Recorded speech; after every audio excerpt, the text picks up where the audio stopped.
Welcome, guys. Today we're going to be talking about kids with autism, autism moms, and what other disabilities or diagnoses do your kids have? So I do have three boys.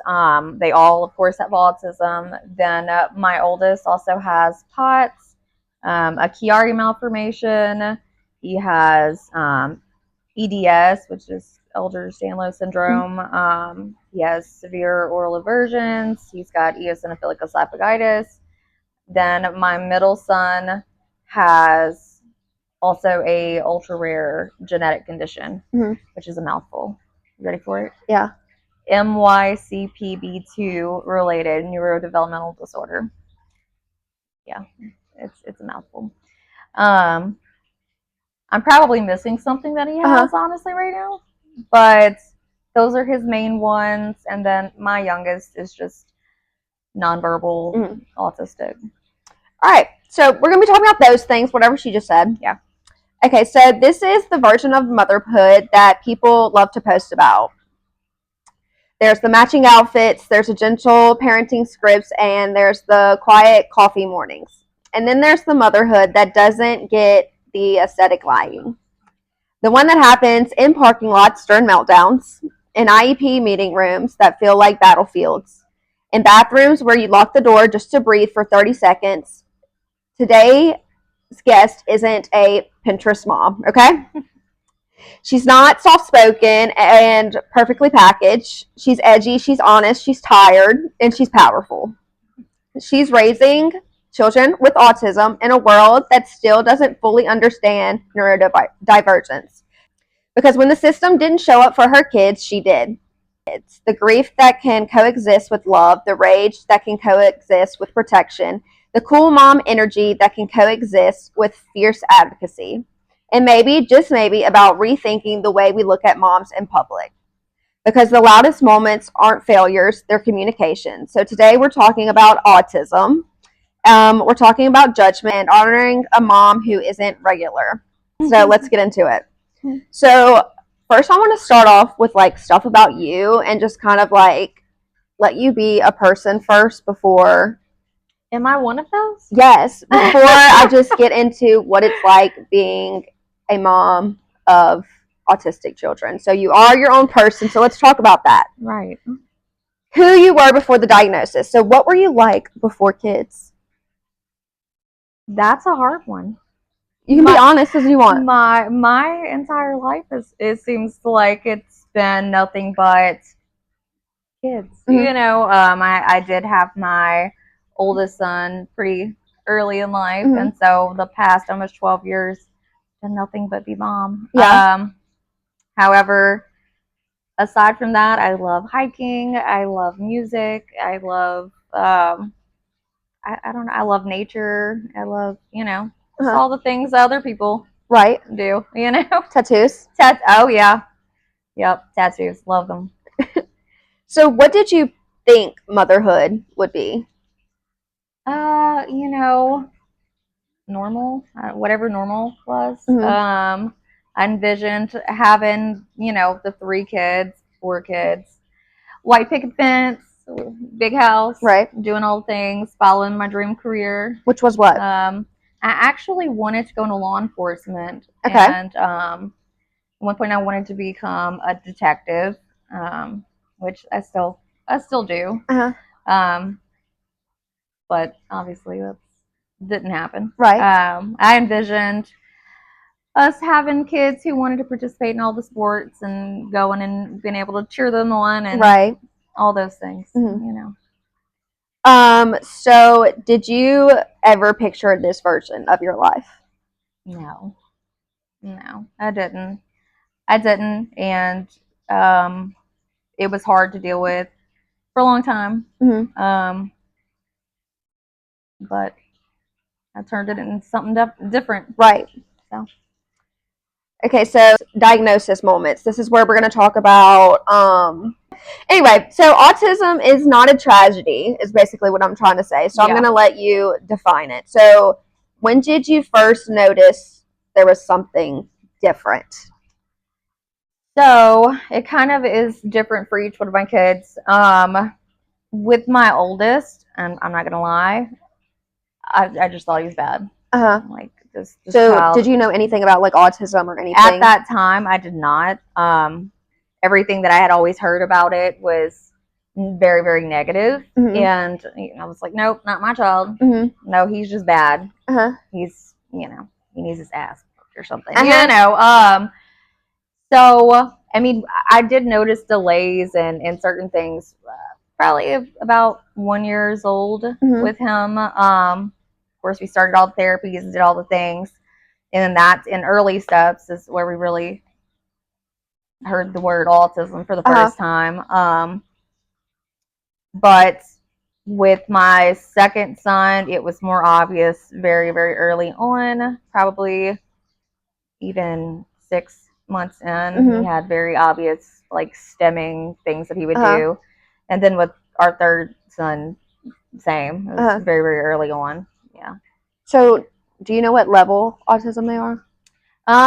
Of course, the levels can vary over time and everything. Right now, my oldest is considered level 2, and then my other 2 are level 3. Gotcha. How did you feel when you got the diagnosis? And I feel like this is kind of hard for certain moms to talk about. Like, like, oh, I love my kid, regardless, but like, this is not what I was hoping for, Oh, yeah, absolutely. I'm very, like, transparent about that, too. I mean, of course, I love my kids to death, but was this what I expected? Absolutely not. Right. Absolutely not. Would I want to change anything? No. Right. But, it's kind of weird probably because with my first son, I felt like, okay, well, this was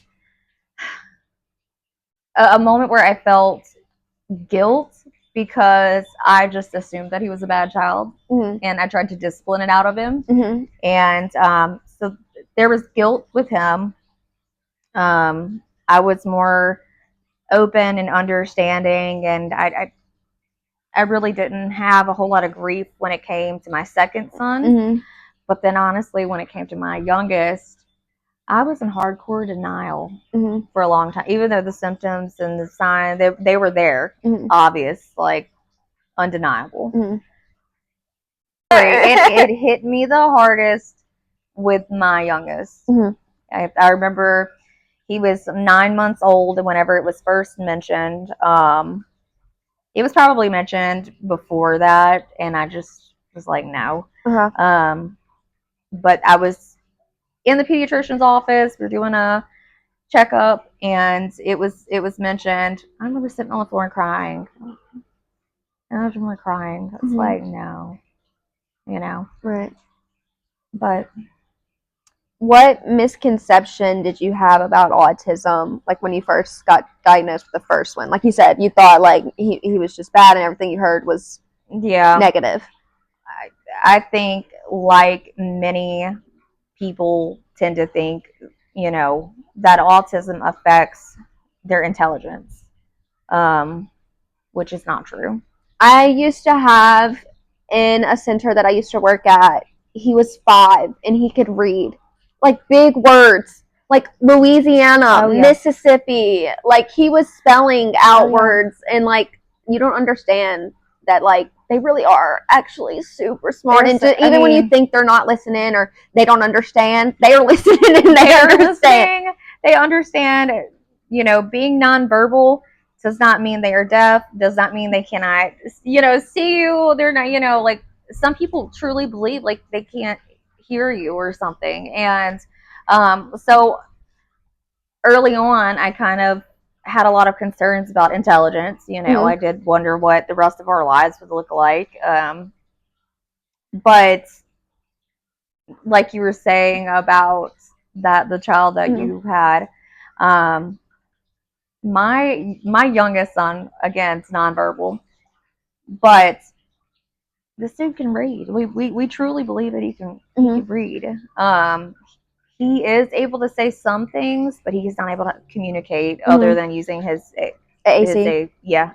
But he knows the alphabet. He knows he knows all the things already, and that's further than my middle son is currently, and he's fixing me 8. So I also have like a student that I work with. So the other day I asked one of my coworkers, I was like, so has she hit you today?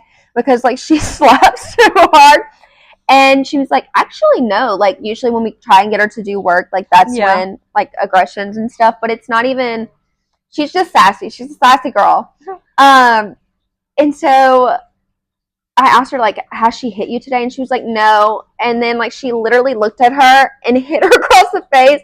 I was like, you set her up, didn't you? Yeah. I was like, oh, she was listening to our conversation. I'm so sorry. Like, they are listening. They pay attention. They know. They definitely do. And, I think my youngest son, people talk about the autism look, which I don't really know exactly what it is. But I guess if you had Have you seen the TikTok trend where it's like, your kid doesn't look like he has autism, and you're like, and it's like, hold on. And then it's a video of the kid stimming. Yeah, I know. Okay, so the reality no one talks about. This is where we get real. I think people romanticize strong autism moms, but don't talk about the rage, the burnout, the isolation, and everything like that. So let's talk about it. Public meltdowns. Frequent. Every day. It's, honestly, whenever we first started going out, and I think a lot of families choose to not go out because of they're worried about the criticism, or they really don't know how to handle those situations in public. Luckily over the years I've learned how to handle it, and I've also just don't really give a shit what people think. Exactly. Like, this is my kid, mind your business. Mind your business. Or do you need me to come educate you or something? I mean, like, I don't care anymore. But in those early years of us trying to do it, it was horrifying. You don't know what to do. You're overwhelmed with the child, and you're trying. Looking at each other crying. We're just like, screaming, and and everybody's staring at you, and it's a nightmare. You gotta love too whenever they decide they want to have a meltdown in the middle of a parking lot or something. It looks like you're stealing them. Yes, they'll just lay out. Or my youngest, one of his first words that he really said was help. So anytime we would leave in a place that he didn't want to leave, he'd just start yelling, help.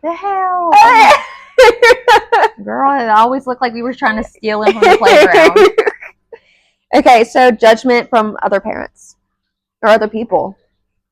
You think like, oh shit, she doesn't know how to handle her kids. They're just bad. Like, you know what I'm saying? Like, yeah, I mean, honestly, I'm the type of person that just cuts people out. If I will help you understand the situation, but if you're not willing, yeah, we're done. Yeah, type of thing. I have lost lots of friends, family members. Really? Are not very close. Yeah, because they're not understanding. So, and I feel like a lot in like the older generation are like, he just needs his butt whipped. She just needs that. You don't discipline her or something. That is definitely the mindset, and it's hard to get past, like, having to deal with people and friends that you thought were your friends who were not living that same life that you are, and repeatedly trying to explain the things to them, but they just don't understand. Your marriage and relationship impact. It's difficult. Obviously I've been with my husband for like 15 years now, but you don't get those alone times, really. We haven't had a date night in like 5 years. We don't have anybody who's willing to watch our kids. So it makes it difficult, but it's also brought us closer together in a different way. There's a kind of a weird portion of it that's actually just made us a lot stronger in general because of what we've been through. And It's not what, I don't think it's what we originally imagined. You Right. know, we have moments where, you know, even our neighbors are having friends coming over, and you know, you hear all the fun next door, and you're jealous. Yeah. I still get that way, but The exhaustion. yeah, I run on caffeine. So do they have trouble going to sleep at night? Oh my god. Yeah. Oh yeah. Oh yeah. I didn't think that they were ever going to go to sleep, and my middle son actually amps up whenever he's starting to get tired. So you know, like, normal people probably go lay down. Not him. Maybe that's his way of like fighting tornado. It. He's like, oh yeah, he is like a feisty tornado. Like, it's just a hot mess. It's a mess. And fighting schools or systems. That's a whole nother ball game. Level of difficult. I don't even know where to begin with that one. Maybe like IEP meetings, like advocating for your kid, like in a school setting. Like, I haven't ever really seen or even thought about these things until I started working as a paraprofessional. And especially since I've been talking to you, I've been like listening more to conversations and stuff about IEPs. And sometimes I'm just like, they're dreadful. I call them the intimidation meeting. Going in my first times for my own kids. Of course, my kids aren't enrolled in the public school any longer. So they're homeschooled? Yes. Okay. But those meetings are extremely overwhelming. A lot of times you're going in and you've got 8 to 10 people, and then you've got yourself. And a lot of the times, these parents don't even know what to ask when they go in here. They don't know what to ask, or like what to expect, what even like the law is, and like they have no clue. What, you know what I'm saying? This is my kid's right, and I'm allowed to say this, this, and this, and advocate for my kid. I think a lot of parents are just kind of like, I just go in here and I just sign some stuff, and that's like the worst thing to do. But it's what every parent feels they have to do in a sense. You know.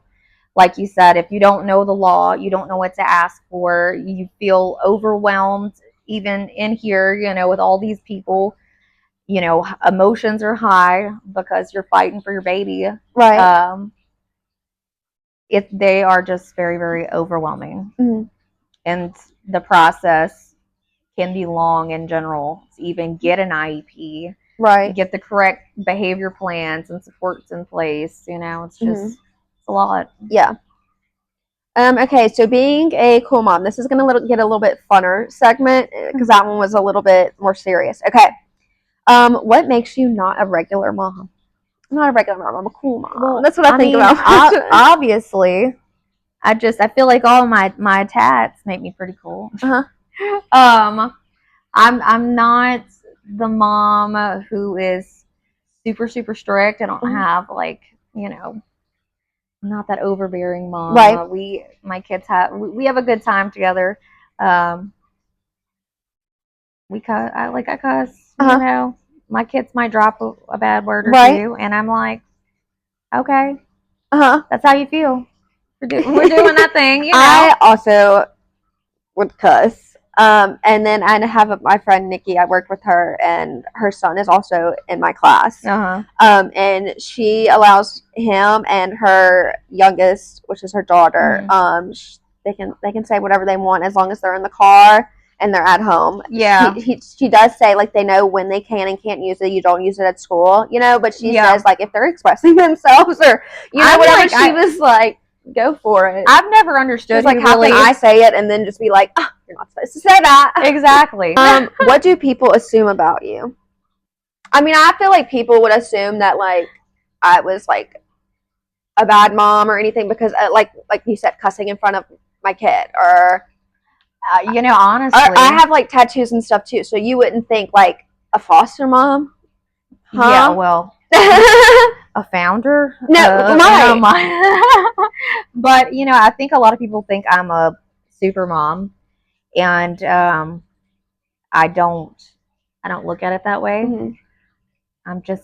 I'm still a tired mom Right. who is just fighting the world for my kids. Right. You know, and I think that I get a lot of comments of, I don't know how you do that. I could never, I could never do what you're doing. My kids. So I had to. I have like, I don't really have a choice, you guys. You You know, like nobody else is gonna do it. So no, like I have to. I have to. Those, I mean, like any parent that's a parent is going to stand up. Well, and do I feel like a lot of do. people would say like I can't until they're put in the position to where they don't have a choice but to step up. You know? Is it easy? No. Is it exhausting? Absolutely. Mm-hmm. Is it worth it? Yeah. Do your kids think you're cool? Yeah. Yeah. I think they do. They better. This is a lonely journey. Uh-huh. And it's one that doesn't come with an instruction manual. And if you have never done this before, which most people haven't, then you don't even know where to start. You don't know what's available. You don't know your rights. You don't know resources. You don't know any of it. So a support group, a play date, a community event that's inclusive, you know. What do families actually need that no one is giving them? So like kind of like you said, like the play dates, the community events that are inclusive. Like there are so many things that like you don't think about. Would this be okay for an autistic kid? Oh yeah. You know? Oh yeah. I mean, even going out to restaurants or anything like that, they can be so overwhelming. Right. You know, there's so much going on in them, and they play loud music. It's a sensory overload in so many different ways, and families just want to have an experience just like every other typical family does, you know, such as going to a restaurant. When you go out, do you ever ask, like, can we be put in the corner, or can we be put, like, where it's quieter, or... So, I mean, for us, we typically go to one place, and this place is so used to us, they let us in a few minutes early. We walk straight into our spot. They have half of our food already ordered by the time we've sat down at the table. So for us, it works out really well, and that's kind of like why we keep going there, because my kids like it, and it works out. But we don't do a whole lot of new. Even as a seasoned vet over here, I feel like at this point, we still don't do a whole lot of new places because they're just not as understanding, right? You know. All right, so some rapid fire questions. Boy. A stereotype that you hate about kids with autism. They're unintelligent. A moment that made you cry, good or bad. Finding out that my youngest son had autism. Something your kids have taught you. Patience. Ooh, period. And one thing you wish more people understood. Be understanding, honestly. Be kind. Be kind. Be kind, people. All right, so I wrote a little thing, and it says, your kids aren't lucky to have you. The world is lucky to have you. No. And for the listeners today, if today has taught you anything, let it be this. Autism isn't something to pity. Moms aren't something to judge, and advocacy isn't optional. Educate yourself and give moms in public the grace you hope someone would give you on your worst day. We're building a world where kids get understood, not stared at. And that starts with us. So thank you for watching Mannix with a Mic, and catch us here on Monday. I got one last thing to say. Okay. If you see that random kid that looks like they're being horrible, and they're having a meltdown in the middle of the store or a restaurant or anything, give them a little grace, you guys, because they might not just be a bad kid throwing a fit. And that mom or that dad or whoever is there is probably wanting to melt down with them. No, so literally probably wants to also cry and crawl under a table. And yes, okay. Kindness. Okay. All right, so see you guys next week. Thanks for watching. Make sure to comment, like, and subscribe down below. Bye, guys.